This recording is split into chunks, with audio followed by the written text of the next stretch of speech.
y bienvenidos a una nueva edición de Mirada Económica. Los saluda Tang Yin desde Beijing.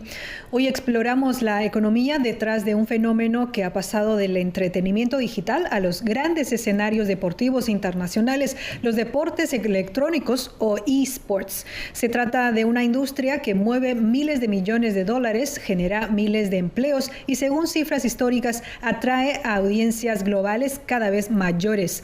Pero más allá de su impacto económico global, los eSports también se han convertido en una pieza clave dentro de las estrategias digitales de China, vinculándose con innovación tecnológica, formación de talento y promoción cultural. Para analizar cómo este sector emergente se conecta con la economía china y su proyección internacional, hoy nos acompaña el doctor Javier Gómez, especialista en industrias culturales y analista de CGTN. Bienvenido, Javier. Muchas gracias, Vida, por la invitación. Muy contento de estar aquí. Gracias. Para empezar, doctor, ¿cómo podemos definir este eSports, deporte electrónico, y en qué se diferencian de los deportes y los videojuegos tradicionales? Bueno, pues es de la manera más simple para ponerlo así para nuestra audiencia. El deporte electrónico son videojuegos que tienen un ente competitivo, ¿vale? Entonces, ¿de qué se trata este ente competitivo? Pues que tiene jugadores de manera profesional o amateurs, puede ser, que siguen unas reglas, que tienen un entrenador y que están involucrados dentro de una economía completa de los videojuegos, ¿no? Entonces, a diferencia de un deporte tradicional o de un videojuego tradicional, en este hay contratos, hay ligas, hay transmisiones en vivo, hay derechos de transmisión y las audiencias se cuentan por millones, ¿no? Entonces, en esencia, por decirlo así, es un videojuego que toma todas las características de un deporte tradicional, pero a diferencia de hacerlo de forma física, de forma, digamos, de potencia física, se hace a través de un computador o a través de una pantalla de una consola de videojuegos, ¿no? Entonces, digamos que esto es algo relativamente moderno, llevará 2 décadas de manera profesional, pero digamos que en un principio empezó, digamos, en los años 90, cuando se reunían un grupo de amigos y se conformaba una red de área local o LAN en inglés. Y bueno, se reunían, conseguían sus equipos y conectaban todos los computadores a una sola red, ¿no? Entonces ahí podíamos competir 2 grupos de 5 amigos, ¿no? Y competir quién era mejor en disparar o en algún juego de deportes, ¿no? Pero Internet no era lo que tenemos ahora, ¿no? Entonces en los años 90 era Internet conmutado, si recuerdas, que pues ocupabas la línea telefónica, pero la velocidad era... En ese momento era muy rápida para nosotros, pero ahora si lo vemos con perspectiva es muy lento, ¿no? Entonces luego en los años 2000 el Internet se desarrolla un poco más y podemos llevar estos videojuegos competitivos a nivel online. Entonces yo me puedo conectar en China y podía competir con alguien en Vietnam o alguien en Japón, ¿vale? Entonces había ese tipo de competencias. Pero lo que hace los eSports es que se convierte en una industria mucho más allá del videojuego, ¿no? Entonces al convertirse en industria, no solo se trata de generar jugadores profesionales del videojuego, sino también generar merchandising, generar sponsors, generar ligas, generar competiciones, tener digamos, estadios para albergar a los hinchas, por decirlo así, y también a los jugadores profesionales. Entonces, ellos también se compiten en un estadio. También pueden competir en un estadio. Ese es, digamos, el momento cumbre de los eSports, ¿no? Entonces, digamos que esa industria pasó de no tener nada, ¿no? De solo valerse del dinero que recibía de los jugadores, a generar mucho más dinero más allá del videojuego como tal, ¿no? Entonces se generan las competencias y esa es la ventaja que hace a los eSports con respecto a otras plataformas digitales, ¿no? Entonces luego, por ejemplo, en la década de 2010 ya se popularizaron las plataformas de streaming, ¿no? Como por ejemplo en Occidente fue Twitch, fue Kick, YouTube Gaming, o aquí en China Bilibili o Douyu o Huya. Entonces, este tipo de cosas lo que hizo fue alcanzar nueva audiencia, ¿no? Sí. Entonces, lo que era antes ya muy grande por millones, ahora decenas de millones que ven transmisiones en vivo de competiciones de este tipo de videojuegos, ¿no? Luego las empresas desarrolladoras de videojuegos también no solo generan el videojuego, sino que generan toda la parte que va alrededor del videojuego, ¿no? Toda la de las audiencias, retención y creación de nuevas audiencias, y toda esta economía, pues lo llamamos la nueva economía digital, ¿no? Sí. Y entonces ya no hablamos de videojuegos como tal, y por ejemplo el desarrollo de este deporte electrónico va mucho más rápido que el que hemos tenido, por ejemplo, en deportes tradicionales, por ejemplo, como el fútbol, ¿no? El fútbol, digamos, fue creado o se empezó a jugar de manera semiprofesional a principios del siglo XX y tenemos todo ese desarrollo hasta ahora, ¿vale? Pero el eSport, digamos, profesionalmente se empieza a competir a principios de este siglo, el siglo XXI, y llevamos 2 décadas y media apenas con los eSports, y ya tenemos un avance mucho más grande que el que tuvo el fútbol en su época, ¿no? Entonces, se espera, hay reportes que se espera que tanto las audiencias como el mercado, como el dinero que se genera a través de los eSports vaya en un aumento exponencial en las próximas décadas. Sí, mencionas el dinero que se genera en esta industria y me imagino que ha sido por esos valores han decidido entrar los diferentes sectores de la sociedad y China ha promovido en los últimos años la estrategia de la economía digital. Entonces, ¿cómo encajan esos eSports dentro de este marco de desarrollo? Porque nos ha hecho un repaso muy claro y con mucha información del desarrollo de los eSports en las 2 últimas décadas y esto no podría ser posible sin el desarrollo de la infraestructura, por ejemplo, y de otros tipos de apoyo a esta industria de los eSports. Sí, bueno, recordemos que China con la nueva economía digital lo que intentaba hacer era llevar esta economía a los sectores tradicionales, ¿no? de la sociedad. Entonces, lo que quería era llevarlo a los sectores culturales, creativos y de manufactura, ¿no? en su época, con tecnologías que eran a la vanguardia. Entonces, recordemos que la tecnología 5G de telecomunicaciones fue lanzada 6, 7 años atrás, ¿no? Y digamos que llegó al público en general, ¿no? Sí. Entonces, ¿qué pasa? Que los eSports pasan a ser una industria cultural, creativa y cultural. Y como decía antes, no es solo el diseño del videojuego y atraer a los jugadores para que jueguen ese videojuego, sino que es también para crear las audiencias para que sigan la competencia del videojuego, ¿no? Entonces recordemos, podemos jugar los dos, yo te puedo ganar a ti o tú me puedes ganar a mí, pero luego en nuestro barrio, en nuestra ciudad hay muchos mejores jugadores, ¿no? Y así se va creciendo, ¿no? Entonces de la misma forma que jugamos al fútbol de niños y que ganábamos ciertas competencias, lo mismo es con los eSports.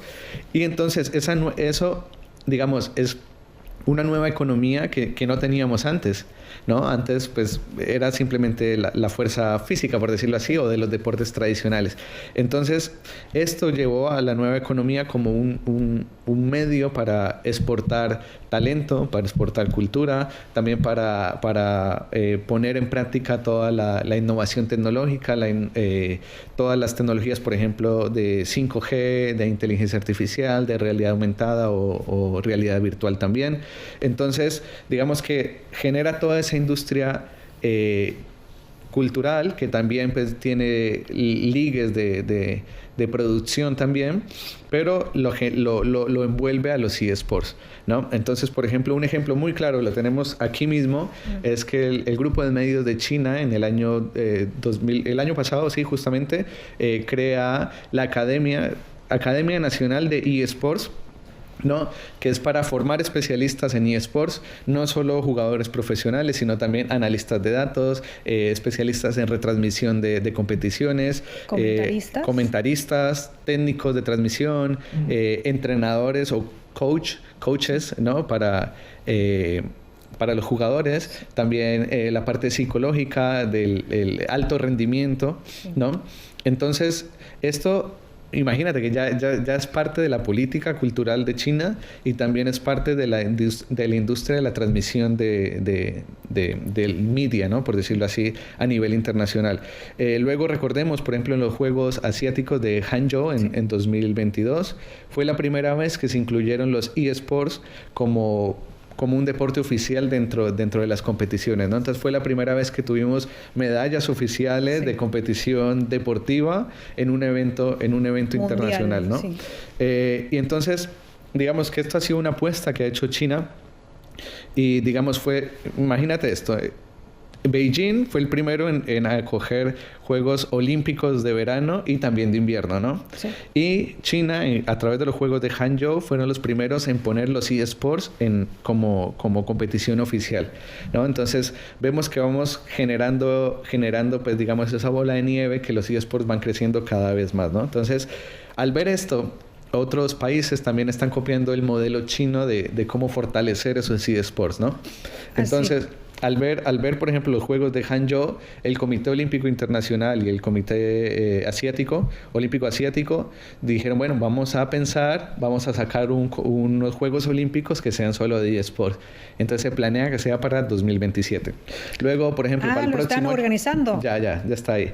Para el próximo año se planea hacer la Liga de las Naciones de eSports, ¿vale? Entonces aquí, digamos, las competencias de ahora tienen jugadores de diferentes partes del mundo, son como clubes.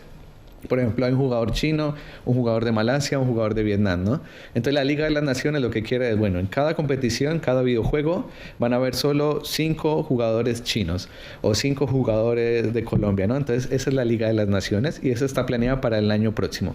Este año, por ejemplo, en Arabia Saudí, tuvimos el Campeonato Mundial de eSports y, por ejemplo, un dato muy importante es que China fue la que envió más organizaciones de eSports a participar de ese campeonato, ¿no? ¿Y ese campeonato mundial cuántos años o qué historia tiene? Es un recién... Es más que todo reciente, sí. Esta fue la segunda vez que se hizo en Arabia Saudí, ¿no? Y, bueno, es un sistema de puntuación y funciona a través de organizaciones. Entonces te pongo, por ejemplo, el ejemplo de clubes, ¿vale? Cómo funciona el fútbol. Entonces tú haz de cuenta, el Real Madrid es un club, ¿no? Que depende, pues, de sus socios y ellos compiten no solo en fútbol, también compiten en baloncesto, en fútbol, bueno, femenino también y, bueno, y otra serie de deportes, ¿no? Entonces, pero los jugadores del equipo del Real Madrid no son solo españoles, son, pues, de diferentes partes del mundo, ¿no?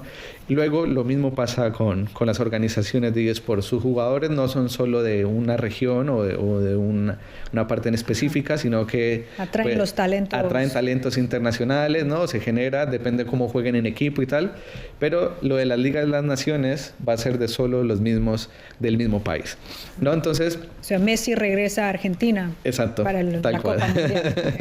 Tal cual. Entonces también tenemos figuras estilo Messi, Cristiano Ronaldo, pero en los videojuegos, ¿no? También. Entonces el fenómeno Faker en Corea.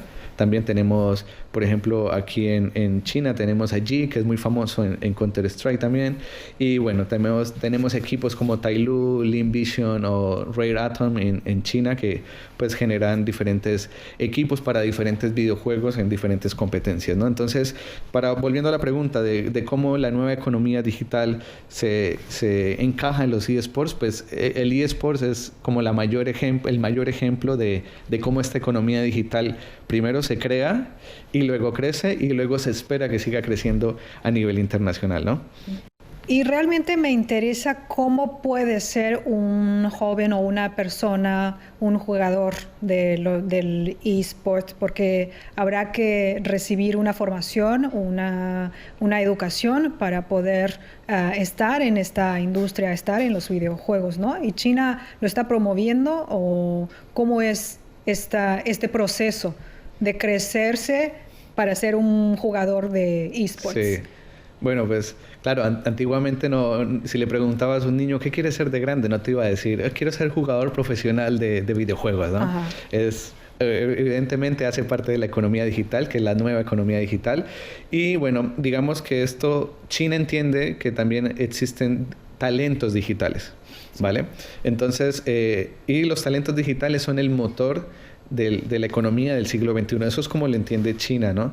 Y entonces, ¿qué promueve esto? Pues promueve que primero niños que van a escuela puedan tener una salida, ¿no? Con respecto a la parte de videojuegos, porque antiguamente, tú recuerdas, nuestros padres nos prohibían jugar a los videojuegos porque nos desconcentrábamos del ámbito académico, ¿no? Sí, entonces, es un daño para las vistas. Es un daño, ¿no? También para porque no rindes académicamente, ¿no? Pero bueno, ahora al ver que es una economía que funciona, que tiene reglas, que tiene pues un montón de cosas detrás, el Ministerio de Educación de China en el año 2016 oficialmente incorporó eSports o la gestión de eSports en las actividades vocacionales de los institutos de educación, ¿no? Y también en las universidades. Entonces, desde el 2016 tenemos oficialmente en educación todo lo que es de la gestión de eSports. Entonces, pero lo que te digo, los eSports no van solo en el jugador profesional de videojuegos, ¿no? Sino que también pues va detrás y lo que hablábamos, ¿no? El broadcasting, el streaming, el analista de datos, todo esto que mueve la economía. Entonces, la gestión de eventos, por ejemplo, también se va ahí, ¿no? Entonces, el ministerio entendió eso en 2016, lo aplicó a través de su política y hoy en día hay más de 200 universidades y escuelas técnicas en todo China que ofrecen programas relacionados con eSports, ¿no? Entonces, abarca todo el espectrum del eSports, que va marketing, emprendimiento, tecnología, ¿no? Por ejemplo, si quieres aplicar tecnología de los videojuegos, también está en eso. Y también la psicología del rendimiento, porque ya ahora hablamos de alto rendimiento en los videojuegos, ¿no? Entonces, pasaron de ser algo atractivo, algo simplemente de ocio, a ser algo ya bastante serio, ¿no? Que mueve miles de millones de dólares. Entonces, por ejemplo, te voy a poner un solo ejemplo, el ejemplo de la Universidad de Comunicación de Zhejiang, ¿no? Ellos lanzaron el primer laboratorio integral de eSports que incluía tecnología 5G y transmisiones en 4K. Y bueno, ahí los estudiantes aprendían primero a competir en los videojuegos, pero luego aprendieron diferentes técnicas, ¿no? De nivel transversal, que era lo que hablamos de broadcasting y todo esto, y análisis en tiempo real, ¿no? Entonces, tú como jugador no entiendes de esto cuando juegas, ¿no? Pero tú cuando entiendes los eSports entiendes que no solo el videojuego, sino toda esta plataforma que hay detrás. Entonces, las universidades, a través del Ministerio de Educación, empezaron a generar, a decirle a la gente, bueno, recordemos que esto no es solo jugar videojuegos, ¿no? Esto también es industria, esto también es comercio, y vamos a enfocarnos en esta parte para que los futuros padres no castiguen a los hijos, no juegues videojuegos, ¿no? Sino que lo hagan de una manera pues responsable y que sepan que hay un futuro en esto, ¿no? Entonces, digamos de niño quisiese ser jugador profesional de videojuegos y de repente no lo logras, ¿no? Porque hay mucha competencia, pero entonces también puedes ser entrenador de algún equipo de videojuegos, puedes ser inversor en un equipo de videojuegos, ¿no? O después de jubilarse como jugador, puedes ser entrenador. Puedes ser entrenador también, o puedes, si no fuiste bueno pues en los videojuegos, bueno, pues entonces eres bueno también analizando estrategias, ¿no? Estrategias de cómo jugar, de cómo de cómo hacer ciertas cosas que otros no los pueden hacer, ¿no? Por ejemplo, ves ciertos datos o analizas en qué momentos del juego ciertos jugadores, analizas comportamientos de los jugadores y todo esto, ¿no? Entonces, hay toda una estructura detrás de eso.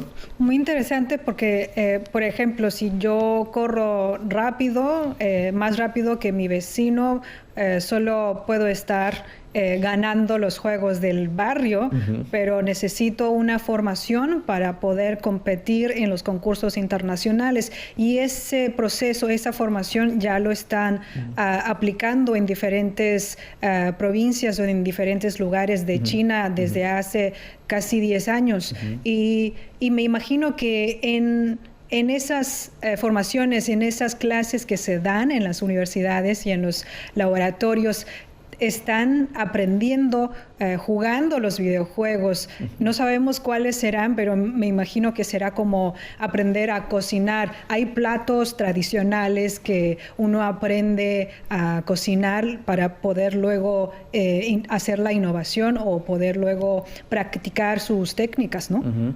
Es más o menos así. Es más o menos así. Ahora imagínate que en el año pasado, el informe de industria de los eSports de China en el año pasado, mira, dice, genera actualmente 700,000 empleos directos y más de 1 millón de empleos indirectos con un crecimiento del 10%. ¿vale? Entonces, anual, interanual. Pero entonces el dato no es solo cuantitativo, porque nos gusta mucho lo cuantitativo, ¿no? También es cualitativo. ¿Qué quiere decir esto? Que al involucrar talentos digitales, lo que estamos haciendo es dándole herramientas a los nuevos jóvenes para que se armen, para que sobrevivan en la economía digital, que es la economía del futuro, ¿no? Entonces, tenemos datos cuantitativos y cualitativos en el mercado de China y lo que te decía, que se espera que aumente de manera exponencial. Luego, digamos, esa parte de la profesionalización también funciona como la parte industrial, ¿no? Entonces hay nuevos campos, hay parques temáticos, bueno, no temáticos, parques industriales dedicados a eSports. En Hangzhou, en Xi'an, en Shanghai, en Shenzhen, y tenemos ahora uno en Beijing que vamos a inaugurar el próximo año.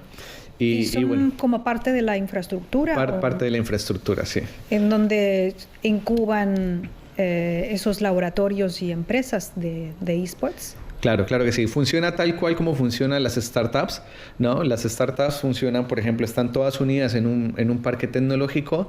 ¿Y qué pasa? ¿Qué hace que un parque tecnológico tenga tantas empresas que, digamos, pueden que hagan más o menos lo mismo, ¿no? Es como la economía de proximidad, ¿no? Como el modelo de negocio de proximidad.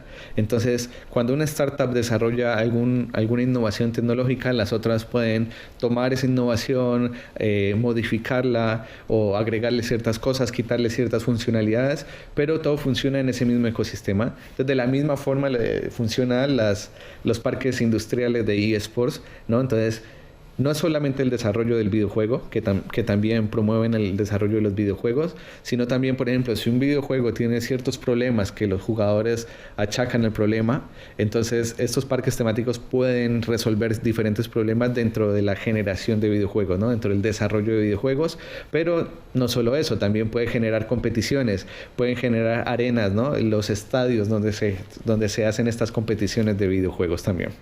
Y ahí están el personal que sirven para apoyar todo el desarrollo de esta industria, apoyando a las empresas, aplicando las nuevas políticas. Sí, digamos que por ejemplo, sí, exacto. Digamos, hay muchas políticas de innovación, ¿no? Y hay dos cosas aquí. Una que es innovación industrial y otra que puede ser innovación tecnológica, ¿no? Entonces, ¿qué pasa? Que en eSports puedes tener los dos al mismo tiempo, ¿no? Una de producción, que es en la parte económica, por ejemplo, de merchandising, de comercio de servicios, y la otra que es en la parte de innovación tecnológica, ¿no? Que es aplicar las nuevas herramientas a los videojuegos o a las competiciones de videojuegos. Sí. Entonces recordemos que no es el videojuego en sí, sino que, por ejemplo, cuando vamos a un estadio y vemos una competencia, también queremos inversión en 3D, queremos también realidad aumentada, ¿no? Para los espectadores.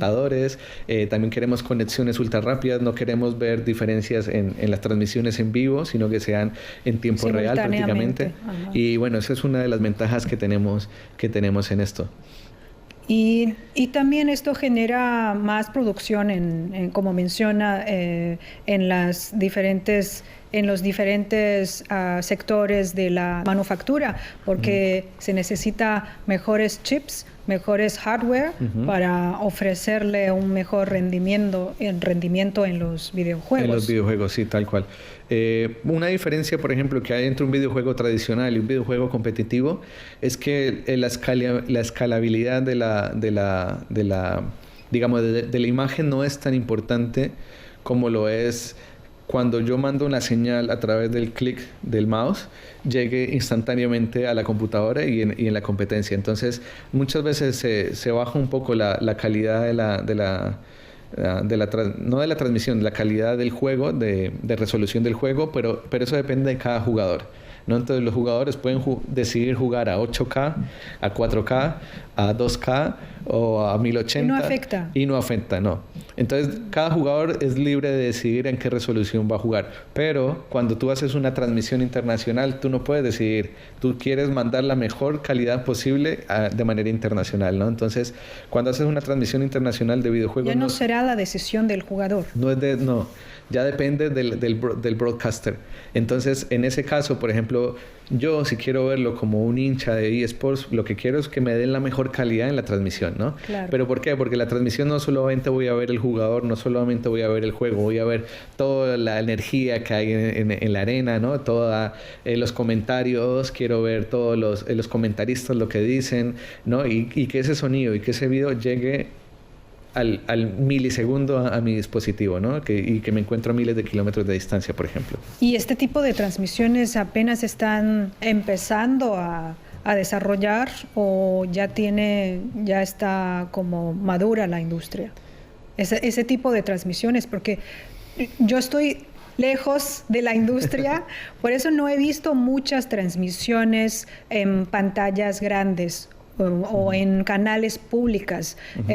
Siguen siendo en esas plataformas específicas donde reúnen los jugadores y los usuarios de estos videojuegos.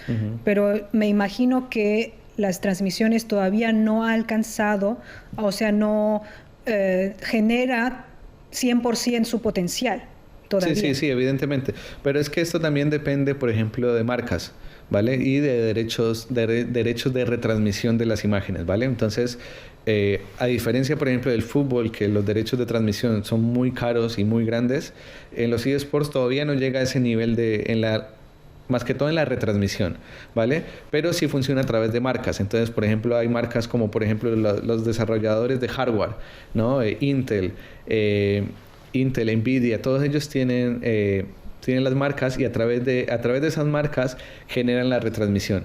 Entonces pero al final de cuentas son empresas privadas que se dedican a esto, ¿no? Entonces, es una empresa privada que hace la competición, que genera el evento, que crea el evento, que reúne el dinero para la premiación del evento, ¿no? Y que también ofrece entradas a la audiencia, por decirlo así, que vende merchandising, tiene todos los derechos del merchandising, y luego existe la economía digital dentro del juego, ¿no? Entonces, por ejemplo, en el Counter-Strike 2, ellos tienen una economía que en cada vez que hay un evento grande, o de los eventos más grandes que hay cada año, que son 2 por año, ellos generan una colección de stickers, una colección pues, de armas que se pueden comprar durante ese evento, ¿no? Entonces, eso hace parte de esa economía, ¿no? Entonces, digamos, está madura hasta el cierto punto de que depende de las marcas y depende de quién tenga los derechos de retransmisión de los eventos, ¿no? Entonces, cuando el derecho de retransmisión crezca en valor económico, es cuando va a ser más difícil para nosotros verlo, ¿no? Entonces, claro. Por ejemplo, ahora es gratis porque ahora depende de marcas porque está creciendo la audiencia, pero de todas formas va para el sistema va para ese lado. Pero también está la parte de pregunta, ¿no? Que bueno, ¿qué pasa si empezamos a cobrar esto? Puede ser que nuestra audiencia baje, puede ser que nuestras ventas bajen también o no. Entonces, es un mercado de oferta y demanda. Sí. Entonces, cuando hay audiencia y es gratis, se puede ver, no se puede ver, pero también podemos vender por acá, por aparte, ¿no? Sí. Más videojuegos, podemos vender más merchandising con respecto a ese videojuego, ¿no? Ahí entonces, se involucra la manufactura también. Exacto. Sí. Se nos queda mucho por hablar, por conversar, pero se nos acaba el tiempo muy rápido. Vamos a continuar hablando de los eSports en una segunda parte de este programa. Muchas gracias, doctor Perfecto. Javier Gómez. Perfecto. Gracias por el análisis. Muchísimas gracias por la invitación. Amigos, muchas gracias por acompañarnos en esta edición de Mirada Económica. En la siguiente edición continuaremos hablando de los eSports con el doctor Javier Gómez. Nos vemos en una próxima edición.